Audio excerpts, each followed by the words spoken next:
Welcome, everyone. Welcome to the Takeout Effect, brought to you by Business Takeout. Just to let you know about Business Takeout is a nonprofit, it's a social enterprise that provides business resources to Canadian Black entrepreneurs and entrepreneurs all over the world for everyone who's watching internationally. The show is called The Takeout Effect. It brings a real conversation in business. Today's guest is a poet, a speaker, and an entrepreneur. He's been in the game for 28 years, if I'm correct. Welcome, everyone, to Dwayne Morgan. Hi, Dwayne. Welcome. Thank you so much for having me. Yes. So you've been around for quite a while. So for everyone who's watching right now, as the very first question, um, how would you describe the soul of who you are as a person, not what you do? As a person, I am a giver. I try to look for how I can give to people, to humanity, how I can help people unlock some of their potential, some of their gifts. So for me, I really just try to give and propel as many people to live their purpose as possible. That's amazing. So we're going to go back to high school, right? All right. Um, a lot of people, for me, my experience is that I've been working since I was 15 years old. I went to college. While I was in college, I was working. After college, I went to work. Somehow became an entrepreneur as a web. I went to school for human resources. I'm a web designer. That's my story. You dived right into entrepreneurship straight from high school. Is that your story? Well, I started my business when I was in high school, in my final year of high school. I then went to York University, so I have degrees in mass communications and sociology. And while I was there, I was still developing the business and working on the business. And then after graduating, I was just full time working for myself, and I have been full time working for myself ever since then. And then the good part is that the stuff that I learned in university gets infused into the work that I do. So it wasn't all for naught. I was still able to incorporate it into the work that I do today. That's great. So just to rewind for a bit, um, going into starting your business from high school was quite a step. How did you know that's what you wanted to get into from the jump? Yeah, I really had no idea, to be totally honest. I saw an opportunity.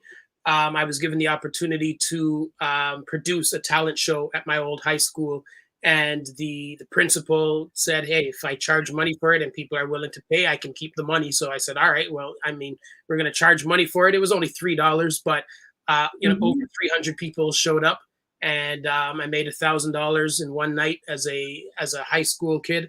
And I was like, you know what? I have organizational skills. I have people who have talent. Maybe there's something here. And I've been producing events ever since. Amazing.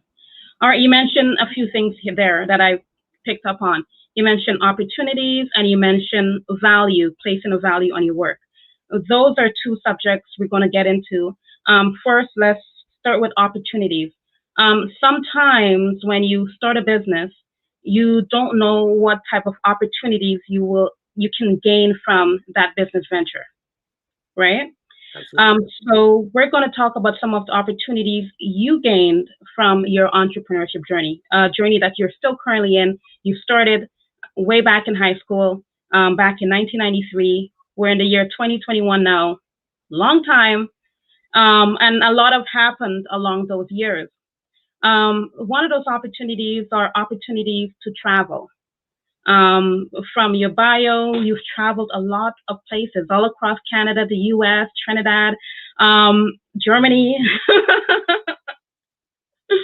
um, how the first traveling opportunity that you had outside of Canada, for example, how did that make you feel? I mean, the first overseas traveling that I did was to Germany, and I thought it was really amazing that here's these people, this place that I'd never imagined myself ever going to, ever being in, and they wanted me to come there and share my work. And it's such a great feeling when you realize that, your work has value outside of your immediate surroundings. Your work isn't just valuable to the people here who are hearing it, but if other people were exposed to it, they might like it. So, from that moment, a big part of how I looked at my career was through a global lens, in that if people see it, there's a potential for them to like it. There's a potential for them to know about it. So I very rarely just market things to people in Toronto, people in Canada. I kind of put things out wherever and let people find it, because that's the beauty of the internet. We have the entire world at our fingertips with our phones, and some people aren't using theirs, but it's there. So why not put yourself out there and see what happens? I tell people all the time that, the thing that you post online will travel further than you will. You have no idea who's going to see it, who's going to share it. So why not put as much stuff out there, because all of that stuff advertises for you when you're sleeping. So for me, I'm always just trying to put myself out there as much as possible. Great. And I think that's really important to really, as someone once said, the sky is the limit, but it's really the limit is the sky. And if you look beyond the sky, there's so much more, right? So we're going to talk about, let's see what the next topic should be. Performing for the Governor General, the former Governor General, Michelle, might be pronouncing the name wrong, Michelle Jeans. What was that like? For me, it was cool. Like there's so much stuff that I've done and involve, celebrities and different things or whatever. And like, a lot of times people forget these are just regular people. They're just doing a job. They just hold a position. So it's not like, you walk in and then the floor stops moving or like life just happens. So it's no different from any of the other shows. It's just this person has a title that people know who it is. So, for me, I don't really get caught up in titles and who people are and what somebody's job is. My thing is always, no matter where I am, just to try to connect with people and try to share with people, regardless of who is there. Because for me, no human being has more value than another human being. So we're just all in a space sharing in a moment together. So for me, I never get caught up on who I'm doing this for. I mean, in 2020, and I don't even know if this is in your line of questions, so I don't even want to steal a question, but I got to open up for Barack Obama. And that was a little bit different because there's Secret Service and there's also, they got to bring you through this little tunnel here and all sorts of, security and stuff. So that makes it very different because, there's just so much security and stuff happening. So, you feel like a little weird because you're not used to that. But aside from that, everybody's just a regular person that, has a job or has done some stuff. And, when we get to talk, we just talk like normal people would talk. Okay. And you're right. In a lot of sense, it is. They're normal people. The world, when someone has a larger following, an international spotlight on them, people tend to see them differently. But in essence, they're just like you and I. Yeah, absolutely. You got the chance to record with Drake? I did. So I guess a lot of the questions I'm asking is, what was that like for you? And the reason why, just so everyone knows that I'm asking those questions, is to showcase how having a passion from the very beginning, following that passion on the journey to entrepreneurship, the type of opportunities that you gain from it, and the experiences as well that came along with it. Each one of those experiences is a different milestone that you have accomplished. So the iconic Drake, what can you say about your experience? Yeah, I mean, I had a great experience with Drake at the time when him and I got together in the studio. He wasn't even the Drake that we know yet. This was the very beginning of his career. He hadn't even really been putting out music yet. He was working on his first mixtape that was going to come out, and he wanted me to, listen to it, give some critique, write some interludes and stuff like that. And the interesting thing was, I was opening up for Alicia Keys, and Drake was just somebody in the audience. And he was just like, yo, what that guy's doing is so dope. And it just so happened that he was with somebody who knew me. And they were just like, oh, I know him. And he was like, yo, can I get his number? And so Drake called me and was like, yo, I saw you at the Alicia Keys thing. This is who I am, blah, blah, blah. And then when we got to the studio, I was like, oh, you're the guy from Degrassi, and whatever the case may be. We did what we had to do, and that was it. You know what I mean? It was just cool. Amazing. It's just amazing how everything just happened like that. Yeah. So let's talk about recognitions and awards. What are some of the awards and recognitions that you've got along your journey? Let's see. So I've won the Harry Jerome Award for Excellence in the Arts, the African Canadian Achievement Award, and in 2013 was inducted to the Scarborough Walk of Fame. And I think those are like the big ones, I guess, I would say. Amazing. So you started When Women Speak, When Sisters Speak, When Brothers Speak. Yes. What inspired you to start those two events? So I think, when people are interested in business and entrepreneurship, you have to have a curiosity about what you want to do, about life in general. You can't just repeat what everybody else has done. You got to come with, something new.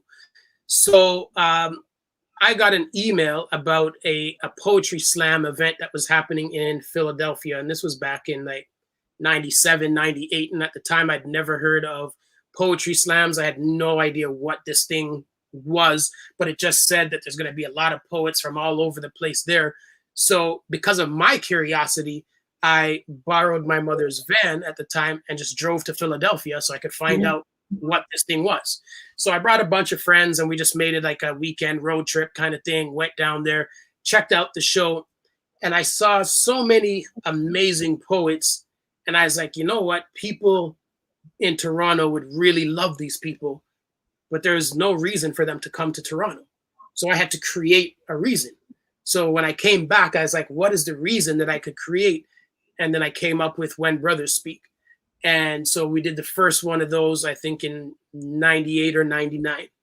And then I thought that after I did When Brothers Speak, a woman would see what I had done and say, hey, you know what?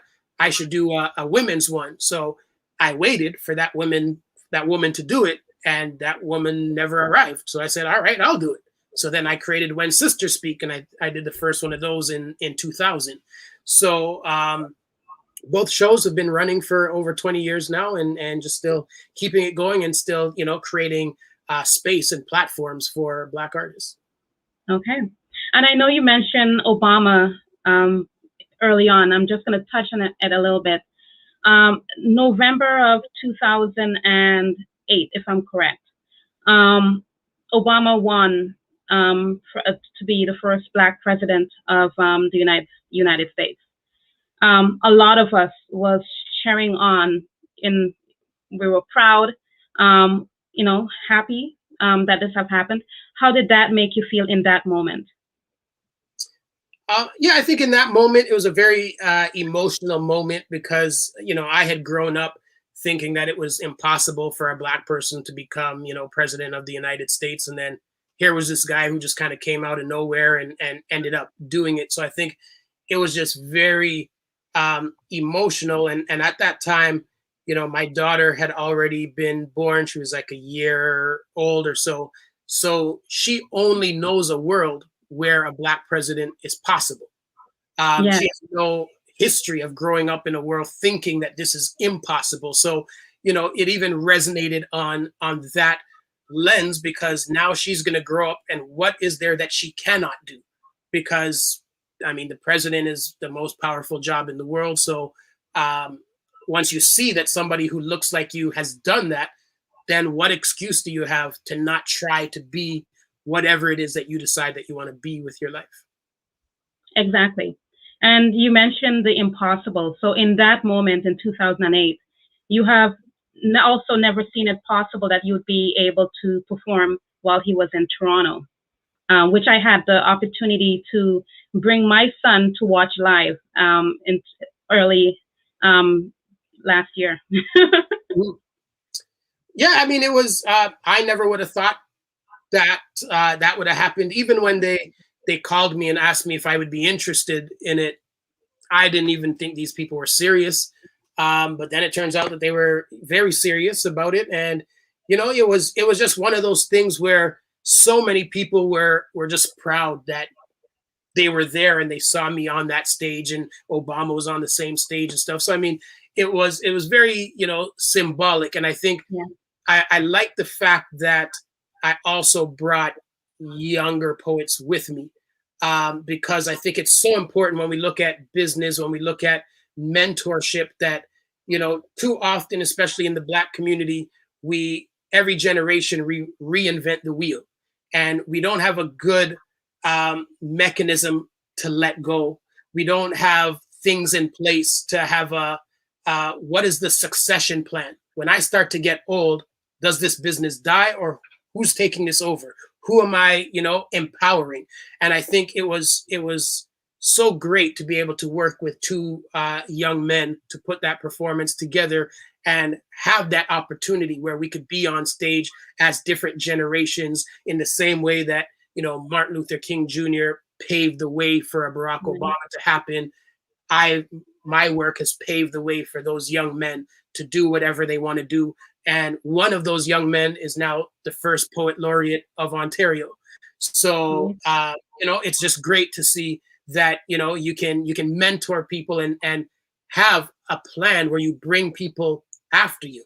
Everything doesn't have to end with us. What happens to our businesses, our knowledge, our contacts, our relationships, when we start to get old, when we start to move to another place? Who have we put in position to take over? Because when we look at a lot of other communities, Uncle Tony has a bakery, and cousin Maria and Antonio grow up knowing that when they get to a certain point, they're going to take over the bakery. And then you find out, this bakery has been in my family's name for 60 years. How does that happen? Well, Uncle Tony knew that he was going to get old and couldn't do this forever, and said, hey, this is what you guys are going to do. I'm going to pass this on to you. You don't have to do the work to start it, to figure it all out. I'm going to give it to you. It's already here.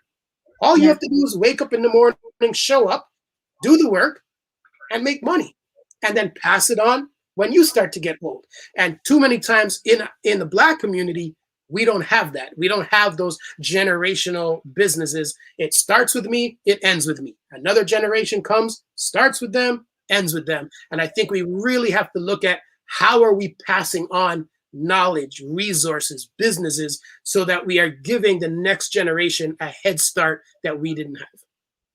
And it's amazing, because when we started our conversation today, you mentioned part of who you are is a given person.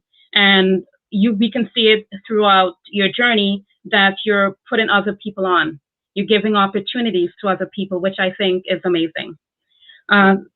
My next question is, before COVID, what was the toughest challenge you had to face as an entrepreneur in the art industry? I mean, in the arts, it's really tough, because you're always trying to find money. You're always trying to find what is it that people want that's gonna get them out of their homes. So you're competing with Netflix. You're competing with the price of gas. You're competing with traffic. You're competing with how much is parking.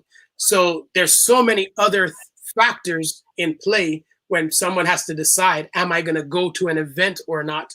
When I was younger, it was easier because people didn't have kids. They didn't have a mortgage, whatever. So it was like, yeah, they can just roll out. But now all of the people who have been a part of my journey, now they're all at an age where they have kids, they have a mortgage, they have all these other expenses. So do I pay this money to go out and get a little night out of entertainment? There's so many factors that go into that. So it's constantly trying to figure out, what is it that will get people out of their homes and get them into this venue to enjoy themselves.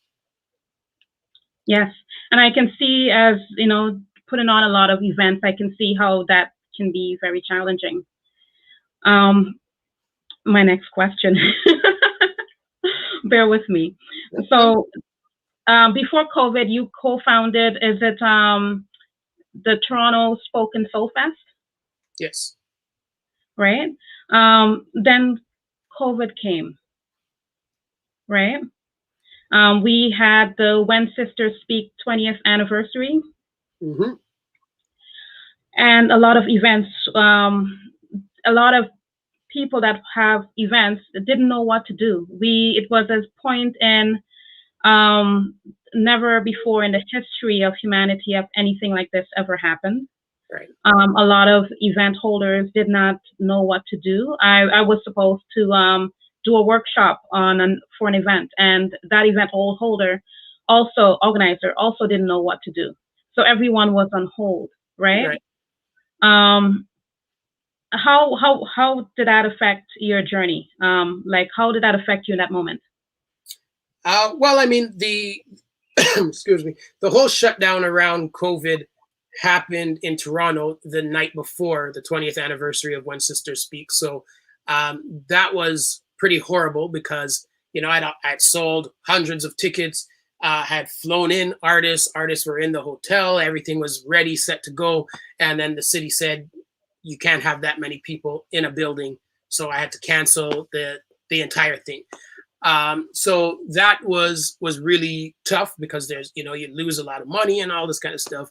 But I ended up getting over that. And, after a couple of weeks, really started to look at what is the opportunity in this. And I think, I was so much in the rat race of doing stuff that I really needed the break. I actually needed time to just think and really reassess the stuff that I was doing because, I could do all of that stuff on autopilot because I've been doing it for forever, but it really provided an opportunity to examine what I did, why I did it, what do I want to continue to do. With the Spoken Soul Festival, we had to cancel it for 2021. For 2020. Yeah, and then cancel it this year for 2021. But even with that, I found another opportunity with the city of Toronto. So the crew of us, who we call the Spoken Soul Collective, who put on that festival, we're curating a project for the city of Toronto that is set to launch hopefully this September, and it'll run for an entire year and also include the next version of the Spoken Soul Festival. So that will come back. And but I think this time has been great. I have no complaints about the pandemic, the lockdown. I needed the time, I needed the rest, I needed the clarity.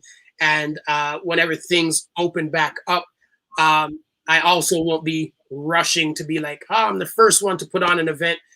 Still going to take my time, look, observe, see what's happening, because, people have become so accustomed to getting entertainment now in their homes, on their device and stuff. So it still remains to see, are people going to be excited to go back out? Are people going to be cautious? Are people going to wonder how many people here are vaccinated? How many are not? How does that inform how many people are going to show up? So there's still going to be a lot of things to figure out once they say that, we can start doing things again. So, anybody who's a fan of mine, when things open back up, don't expect anything to happen immediately. I will be in observation mode, and I will just kind of be watching and seeing what happens and what develops.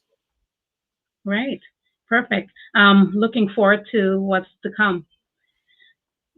The next question.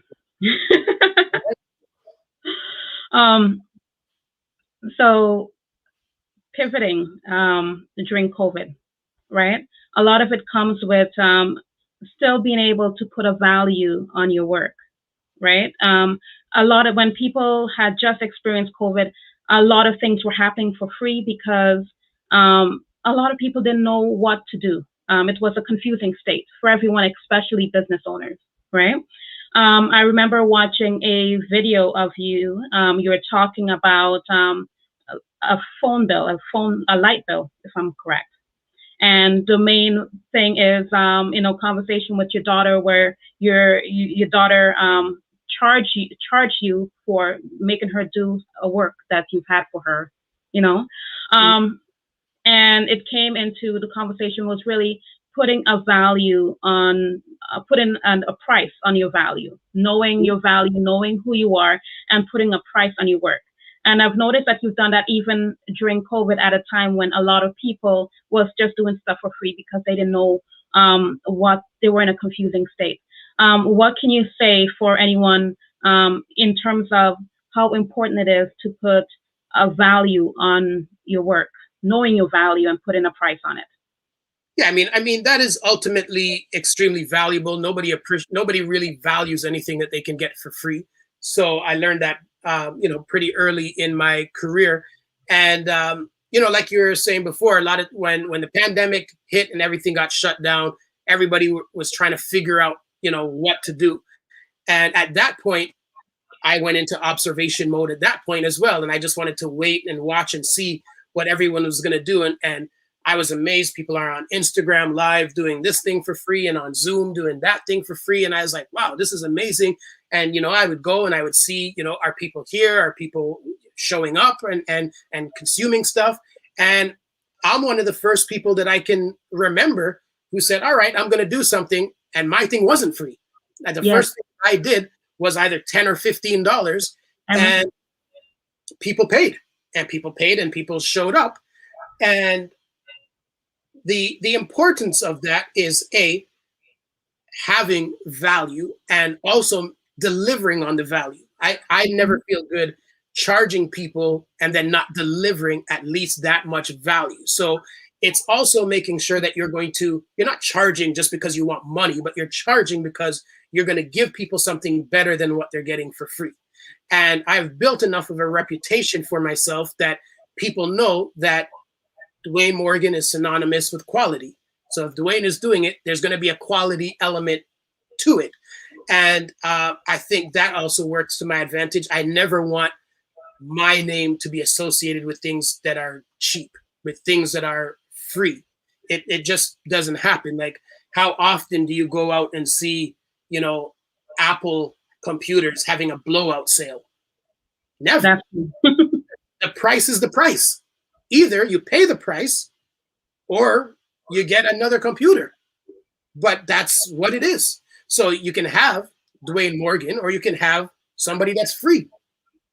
That's totally fine. If somebody wants to go out there and do their thing for free, that is totally awesome. But there is a value and a quality that I know I bring to the table, that I deliver to people, and the people who support me expect that. And so I make sure I deliver at that level. That being said, there were still some free things that I did because my new book came out and the launch got canceled because of COVID. So I did some things online where I just read from the book. I'm like, well, this takes nothing out of me to just come on here and just read from a book on Instagram, and hopefully people will hear it and buy it, which people did. So, it still ended up having, value to it. So now I have another book coming out, and you're probably soon going to see me start being on Instagram again, just reading poems to people with the hopes that they'll pre-order the book that I'm reading those poems from. So anything you're going to do for free has to be strategic. It has to make sense.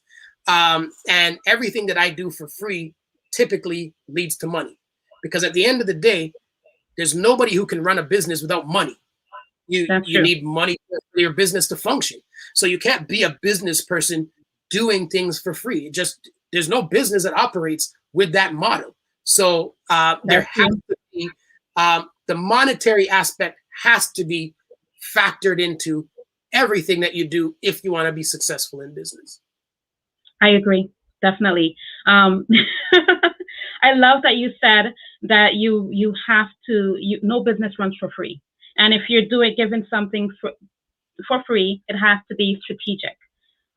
So I'm glad, because a lot of people tend to not understand their value and tend to probably do a few things for free and keep giving freebies out and not getting anything back in return. And that's because they're not being strategic about it. Mm-hmm. So if you're doing anything free, know how to leverage that. Definitely. Absolutely. So how do you do work-life balance? Being a father, being an entrepreneur, having so many things going on at the same time. How do you manage work-life balance? That stuff's not really that difficult to me. I mean, right now, my daughter's 14.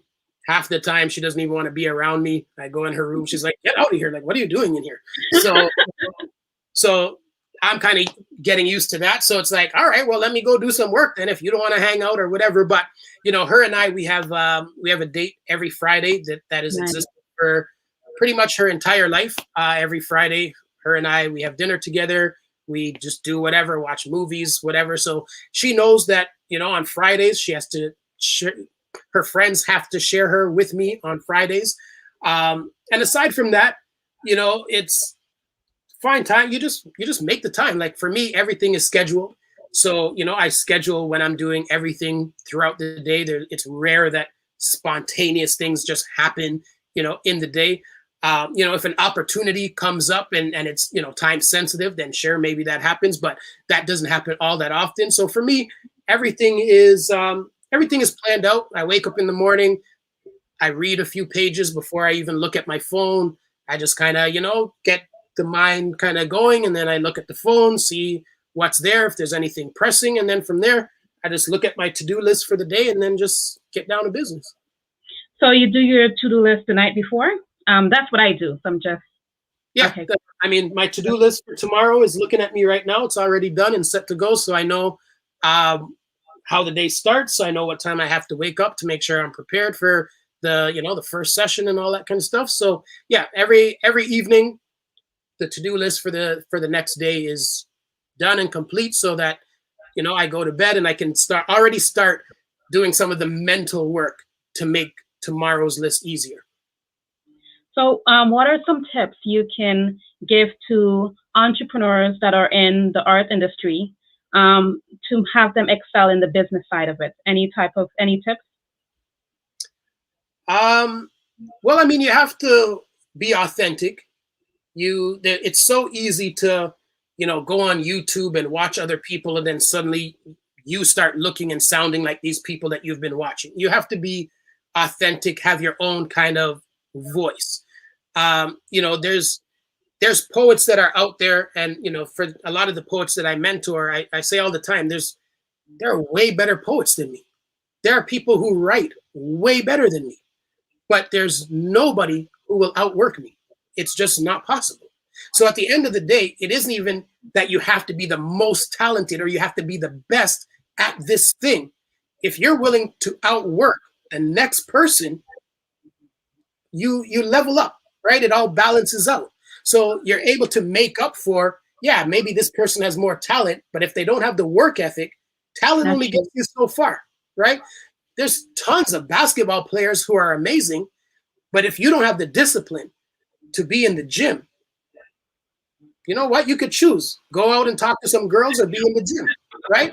And if you're out there talking to the girls and you don't make it to the NBA, don't say I didn't have the talent. No, you just didn't have the discipline. You didn't have the work ethic. You weren't willing to make the sacrifices. So for me, nobody outworks me. It just doesn't happen, right? So I think the other thing is to be in a competition with yourself. Always be trying to be better than who you were. Understanding that you're evolving, you're going to make mistakes, you're going to learn things. How do I incorporate all of that new learning to make myself better, more efficient? Figure out what your weaknesses are, just so that you know what they are. You don't have to. I always tell people, don't spend too much time dwelling on your weaknesses. Focus on your strengths, hire your weaknesses. If you're not good at Yeah, math, hire an accountant. That means if you don't have to worry about the accounting, that's more time you can spend on what you're good at. And if you spend more time on what you're good at, you end up making enough money to pay for the accountant. So, sometimes we're like, oh, how am I going to pay for this accountant?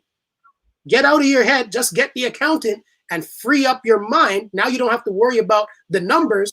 So all that time, all that stress that you had about figuring out the numbers and spreadsheets, now you can put that into your strengths. And when you maximize your strengths, you make the money to pay for the accountant. hire your weaknesses. I love that. Um, so pretty much, um, you started from high school.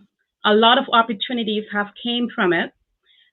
You've been able to be very successful at what you've done, been able to pivot during COVID, and you basically have built a roadway, you built a journey that other poets, other people in the art industry can follow, right? You're having a workshop next week, the Level Up series. Yeah, Something starts next week. Can you tell us? On the 20, is it next week? Yeah, I think it's 26. Yes. Yeah. Yes. Tell us. I'm really interested in the business of art. Mm-hmm. Of art. And I'm also interested in networking because there's a lot of importance as entrepreneurs to build relationship with people. Mm-hmm. Can you tell us about those two workshops and other workshops that you're having in that series? All right. So, I mean, over the last few years, people have always asked me to teach workshops on different things. And especially I've been doing a number of virtual workshops over the past year that we've been in the pandemic. So I said, you know what? Let me just put this out to the public and see if people will sign up. And if they're interested, and whoever signs up, I'll share the information with them. So I'm starting this 3 workshop series called Level Up. The first week is the business of art. The second week is networking for artists. And the third week is event planning for those people who want to plan an event. So in a nutshell, the business of art really looks at the philosophy behind my career. People ask me all the time, how on earth have you lived off of poetry for 28 years? Because they can't figure out how to do it. And I give very practical ideas and ways of thinking for how it can be done. I let people know I'm not just this special person and it just happens for me. Here are things that you can think about, you can try, you can do to figure out how you can also do it. So in that first workshop, it's really me doing a lot of the sharing. The next 2 are more interactive. So for the networking one, it's really about how important relationships are. And the main premise is that everything in life is about relationships. Customer service is relationships.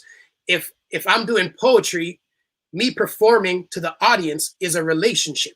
So the creation of art is a relationship. How we interact as people is a relationship. So it's really looking at the importance of relationships and how important it is to nurture relationships that help you to get to where you want to get to in life. And there's a number of activities that people are going to have to do through that one that will actually help them have those aha moments in terms of what they need to do to step up their networking game. And, you know, this is also very important because while it won't seem that way right now, I am actually an introvert. I have gone to networking events and left without meeting anybody because I'm just not going to initiate the conversation. That's just not who I am. So even if people are introverts, the tips that they're going to get through the networking session works for introverts, extroverts, no matter. And then the final one about the event production, we're going to ask people to come with an idea of an event that they would like to produce. And by the end, hopefully they'll have a skeleton of a plan for how to produce that event. So those are the 3 workshops in the Level Up series. And yeah, as you said, it's starting, I guess, next week. Yes, looking forward to it. And you mentioned a lot about ideas as well, because a lot of people have an idea and they don't deliver on it. And I know you did a poem about that as well.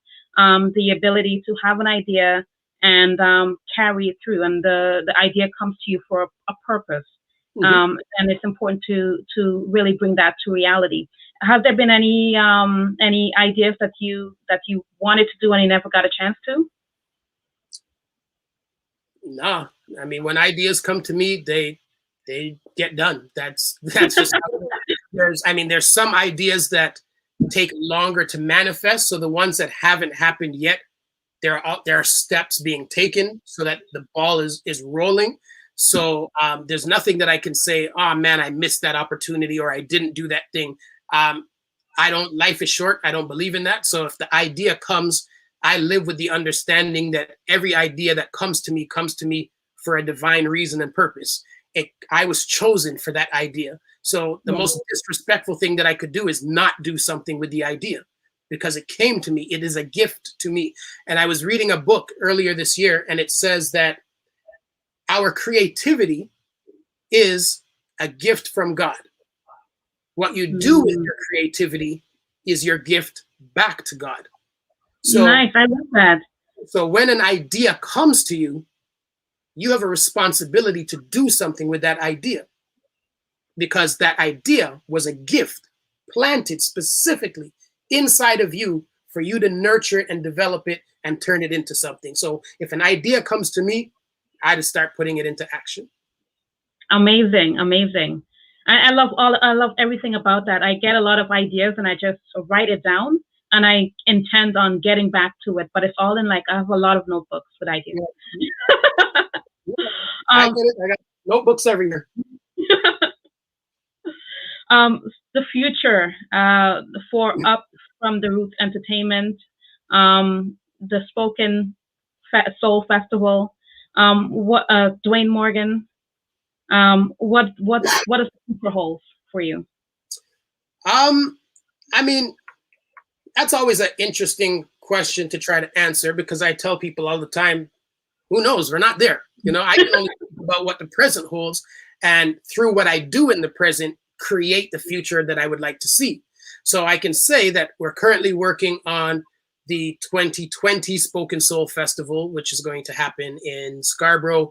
I can say for Up from the Roots, as I said, once things open back up, I'll be in observation mode and I'll kind of be just looking to see what's up and what people want.